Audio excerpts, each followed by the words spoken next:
नमस्ते मृगांक। जी नमस्ते। क्या हाल है? जी मैं ठीक हूँ। सबसे पहले तो आपको शुभ दीपावली। जी आपको भी। तो क्या तैयारी है आज? जी आज मैं कहानी की किताब आपके सामने लाया हूँ अच्छा। जिसका नाम है कहानी मूंछ की। अच्छा। तो मैं आपको इस कहानी का सार बताऊंगा। जी। मुझे आशा है कि आपको समझ में आ जाएगा क्योंकि ठीक है। कहानी थोड़ी सी बड़ी है। अच्छा, तो पहले तो ज़रा एक आध इसका चित्र दिखा दीजिए फिर। जी कवर पेज पे आप इसका चित्र नहीं, देख उसको सकते वैसे ही हैं। रखिए, इसको वीडियो को रोटेट कर लेंगे। हाँ जी, जी। तो ये ये अच्छा, ये कहानी मूंछ की। अच्छा, तो लेखक कौन है? आर के मूर्ति। आर के मूर्ति की लिखी है और प्रकाशक? प्रकाशक है इसके एनबीटी इंडिया। एनबीटी। और बड़े अच्छे चित्र के बारे में बताइए, चित्र किसने बनाए? जी इसका चित्रांकन किया है अनूप रॉय जी ने। ओ, ये चित्र है, बड़ा शानदार चित्र है भाई। अपन और लेकिन मेरे को उसमें कोई एरर दिख रहा है अच्छा। कि आप रामू की शक्ल देखिए और मधु की शक्ल देखिए, सेम हाँ। सेम नहीं लग रही थोड़ी। और इसके जब आगे आप देख सकते हैं, देखो नाकें वैसी ही है बना रखे, मतलब एक जैसी। अच्छा। हाँ जी। और अभी मैं आपको वो भी दिखाता हूँ इसमें नाई की, देखिए नाई की भी शक्ल वैसी है। अच्छा, तो नाक के स्पेशलिस्ट हैं ये चित्रकार? हाँ हो जी सकता मतलब है कि नाक नाक। को ज़्यादा हाईलाइट करना चाहते हो, बच्चों को नाक। देखो, जैसे आपका ध्यान नाक पे गया तो हो सकता है जो छोटे बच्चे हैं उनका ध्यान इस चित्रों पर जाए, किताब पर जाए। तो ये भी एक ट्रिक्स होती है जी चित्रों को खूबसूरत बनाने के लिए, आकर्षित करने के लिए। तो खैर, चलिए, तो अब आप इस कहानी का सार बता दीजिए।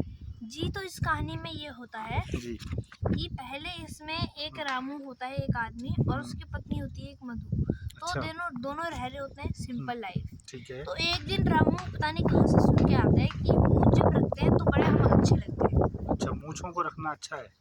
तो ये वैसे मेरे को लगता नहीं कि ठीक है, क्योंकि अगर मूंछों को हमने रखा हमारा सारा टाइम उन्हीं में चला जाएगा। वो कैसे? हम बाद में देखेंगे, पहले अच्छा। कहानी देख लेते ओके। हैं। तो इसमें क्या क्या होता है, फिर रामू कहता है मधु से मैं मूंछें रख रहा हूँ। तो मधु कहती है कि चलो तुम रख लो। अब देखो रामू ने मूंछें रख ली हैं।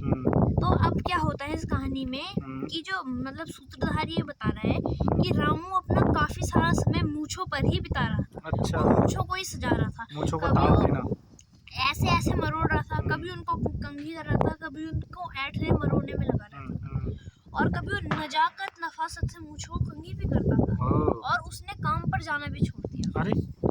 अच्छा। फिर एक दिन क्या हुआ, मधु ने उससे पूछा हुँ। तुम ये जो मूछें है ना, ये तुम्हें मुझसे ज्यादा अच्छी लगती है। अच्छा।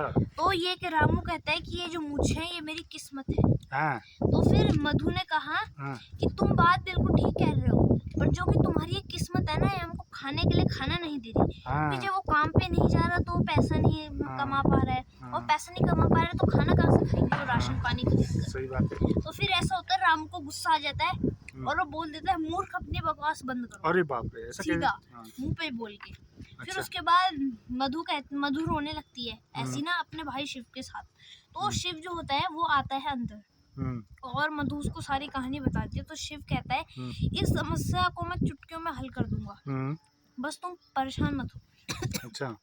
फिर इसके बाद अगले दिन शिव रामू से मिलने जाता है। ठीक है। और वो उसकी मूंछों पर ऐसे उंगली करके कहता है अजीब सी मूंछें हैं तुम्हारी, खुरदुरी सी, इनको तो सही से रखा ही नहीं है। अच्छा। और फिर रामू कहता है ऐसी कैसी बातें कर रहे हो, मैंने तो अपना सारा टाइम इन्हीं पे लगाया है, इनको सजाया संवारा है। फिर उसने कहा तुम्हारा टाइम बेकार गया, अब तुम मेरे साथ चलो, मैं तुम्हें इस शहर के सबसे अच्छे नाई के पास लेके जाऊंगा, ठीक। वो तुम्हारी मूछें बिल्कुल चकाचक कर देगा। ठीक है। अब कुछ लोग समझ गए होंगे क्या होने वाला है आगे। अच्छा। तो कुछ नहीं समझे होंगे तो मैं बता देता हूँ। हुँ। तो रामू मतलब जो वो था शिव, उसने पूरी प्लानिंग कर रखी थी। उसने नाई को ये कह रखा था कि जो मूछ दो साइड से होती है, एक साइड से मान लो कि मैंने 1 सेंटीमीटर की मूछ काटी, तो दूसरी साइड से भी 2 सेंटीमीटर की मूछ काटनी। अरे! ऐसे धीरे धीरे करके वो कम हो जाएंगी। हाँ। ऐसे ही करके जो है नाई ने रामू की मूछें साफ कर दी। अरे बाप रे! और फिर नाई ने कहा अच्छा। चलो रामू अब अपने शक्ल शीशे में देखो। हुँ। और देखो ये पूरा काट दिया है उसका मूंछ यहाँ पे, और ये साइड में खड़ा होकर हंस रहा है। और अब यहाँ पे देखो, ये जैसे ही अपना चेहरा शीशे में दिखता है उसका मुंह देखो, ओहो! बौखला गया है वो। हुँ। और फिर वो चीख के बोलता है अरे मेरी मूछें, ये तुमने क्या कर डाला। हुँ। और फिर तभी नाई की दुकान पे मधु आ जाती है। हुँ। और उसमें सब पूरी प्लानिंग के साथ कर रहे होते हैं दोनों के ठीक। दोनों। और फिर मधु कहती है मुझे तुम पर अच्छी लग नहीं रही थी, पर तुम बिना मुझ के अब ठीक लग रहे हो। अच्छा। तो यही इस कहानी का अंत होता है। फिर रामू खुश हो जाता है हम्म। और वो कहता है कि चलो मुझे बिना मुझे रखे ही मैं जिंदगी गुजार दूंगा। अच्छा, और काम पर जाएगा अपन? हाँ, काम पर जाऊंगा। ये ठीक, तो कहा ही था। पूरी प्लानिंग के साथ उन्होंने जो है जी, इसके लिए उसको मतलब पूरा व्यू रच रखा था उन लोगों ने कि हाँ। कैसे इस समस्या को हम हल करें। अच्छा, तो अब ये बताइए कि आज रात को क्या होने वाला है? जी, आज रात को मतलब आज दिवाली है तो पटाखे फोड़ेंगे। हाँ, पटाखे लाए भी? हाँ जी, ला रखे हैं पटाखे, बम ज्यादा भी बम नहीं। वाले पटाखे? बम वाले पटाखे नहीं, मतलब जो पटाखे आवाज ना करे। अच्छा, जैसे वो। फुलझड़ी होती है, अनार होता है, अनार बस ऊपर रोशनी दिखाता है, तो ऐसे पटाखे हैं बस। अच्छा, तो ये मतलब जो बहुत ज़्यादा शोर करते हैं पटाखे, उनको क्यों नहीं फोड़ा जा रहा है आपके द्वारा? जी, उनको इसलिए नहीं फोड़ा जा रहा है क्योंकि अब देखो चाहे रात हो या दिन, पक्षी तो है ही ना, तो पक्षी तो कुछ ना कुछ तो उड़ते ही रहते हैं। अब जो पटाखे की नॉइस होती है वो उनके जो है सेंस ऑफ हियरिंग को काफी हर्ट करती है, उन्हें भी हर्ट करती है, वो अचानक से डर जाते हैं। मान लो कि आप बैठ रखे हो और अचानक से कोई आपके पीछे पटाखा जला देता है। मान लो कि आप कोई कैलीग्राफी लिख रहे हो किसी बुक की और पटाखा फूटता है, तो आप मतलब हिचक तो जाओगे और कैलीग्राफी खराब हो जाएगी। तो इसी टाइप का नुकसान, फिर आपको गुस्सा भी आएगा। ऐसे ही पक्षियों के साथ भी होता है।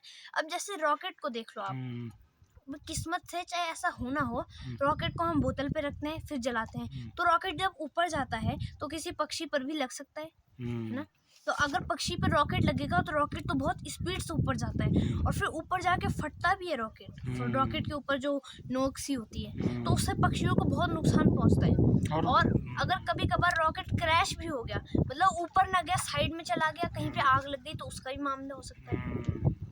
और केमिकल भी है, बारूद है इसमें। जी, और एक तो सुतली बम, आप लोगों को कुछ को पता होगा, एक बम आता है, वो उसमें डार्क हरे धागे होते हैं लगे हुए, वो बहुत ज्यादा खतरनाक होता है, बहुत ही ज्यादा। बचना चाहिए हमको पटाखों से। पटाखे उतना फोड़ने भी नहीं चाहिए क्योंकि पटाखे फोड़ने कुदरत के लिए अच्छे नहीं होते। चलिए, आपका बहुत बहुत धन्यवाद। जी, धन्यवाद।